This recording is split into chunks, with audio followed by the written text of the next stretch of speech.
Before the sun even touched the rooftops, I felt danger behind me, an instinct so sharp it cut deeper than fear. A metallic click echoed across the driveway like a death sentence waiting to be signed. And in that frozen second, I realized I wasn't escaping a neighborhood. I was escaping a regime. It was barely dawn. The kind of early morning where the world feels half asleep. When I was loading the last of my boxes into the moving van, ready to finally leave behind the HOA nightmare that had consumed my life for the last 2 years, just as I bent down to lift a taped-up box-marked kitchen, I heard the unmistakable sound of a gun being cocked behind me, sharp, cold, and way too close. A harsh voice barked at me to freeze, warning that any sudden movement would be my last.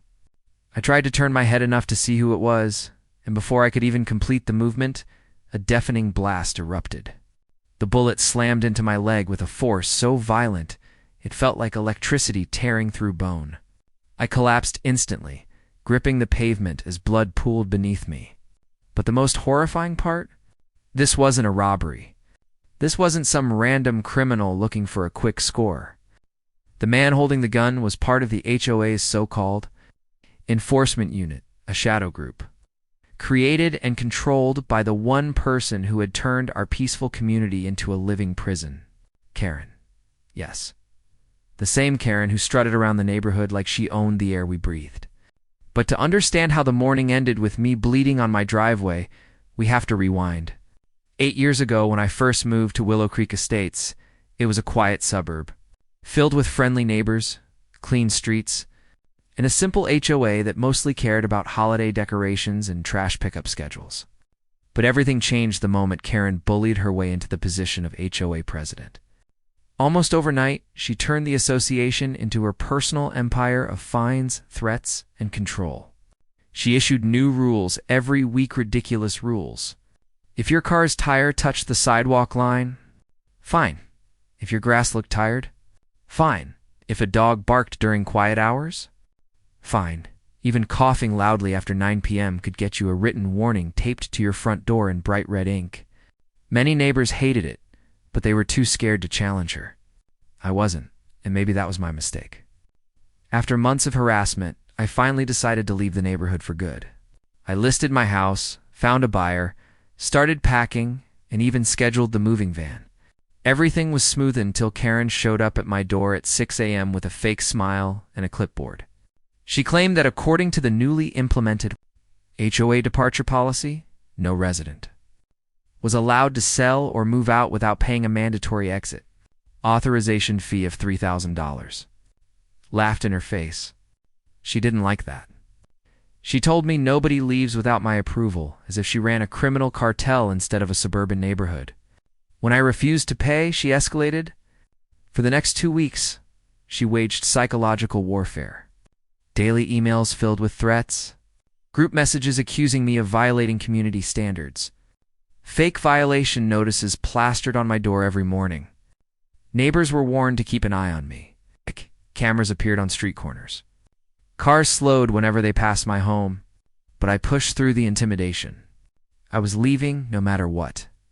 And when moving day finally came, everything seemed quiet. Until it wasn't.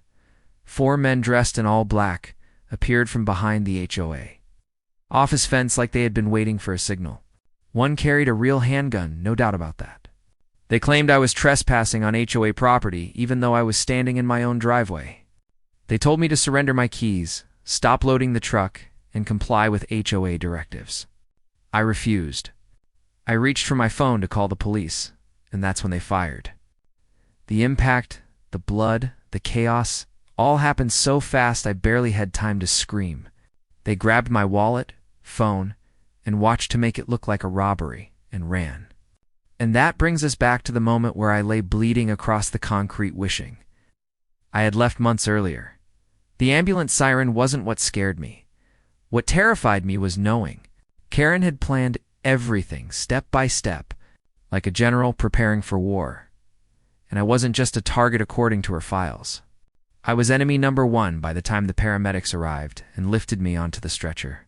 The entire neighborhood had gathered outside, whispering, pointing, and acting shocked, even though everyone knew Karen had been going off the rails for months. At the hospital, The doctor stitched my wound and told me the bullet had grazed the bone. 1 inch deeper, and I might have lost the leg entirely. As I lay there trying to process what had happened, 2 officers from the county sheriff's department stepped into the room. They asked what happened, and I told them everything, every detail, every threat, every fake violation notice, every bizarre rule Karen had forced onto the community. The officers exchanged looks I couldn't read. Then one of them said, "You're not the first complaint about this HOA." That sentence alone made my stomach sink. Later that evening, the police served a warrant on Karen's property, and what they found blew everything wide open.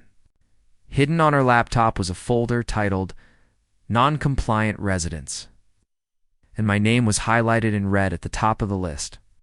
Inside were screenshots of my house, my car, my backyard, even notes about my daily routine. Messages revealed she had been tracking me for months: when I left home, when I returned, who visited me, what I posted online. But the biggest bombshell was the secret WhatsApp group named HOA Enforcement Squad, where Karen had been coordinating with the same men who attacked me. The message she sent the night before said, "He leaves tomorrow. Stop him. Do whatever you need to." That was enough for the sheriff's department to arrest her on the spot for conspiracy, assault, harassment, and misuse of HOA authority. When Karen was brought out in handcuffs, she screamed at the officers, claiming the group chat was just a joke, that she never meant for anyone to get hurt, and that she was being framed by ungrateful residents. But no one was buying her performance anymore. The court case was quick. The evidence was overwhelming. The judge sentenced her to 15 years in prison, and the 3 enforcers received 10 years each. With Karen gone, the neighborhood held an emergency meeting and unanimously voted to dissolve the entire HOA permanently. The documents, rules, fines, everything she created were shredded and thrown into trash bags. As for me, I eventually healed, but the mental scars stayed longer. Even now, in my new home miles away, I still get jumpy at sudden noises. A car door slamming makes me flinch. A knock at the door freezes me for a second. It's strange how a place you once called home can turn into your worst nightmare when the wrong person gets power. Sometimes I lie awake wondering how far Karen would have gone if I hadn't fought back. And sometimes I wonder if every neighborhood has its own HOA dictator waiting to snap. But one thing is certain: my story isn't the only one out there. So tell me, did Karen deserve even more time behind bars? And in your neighborhood, is there someone who acts like they own everything?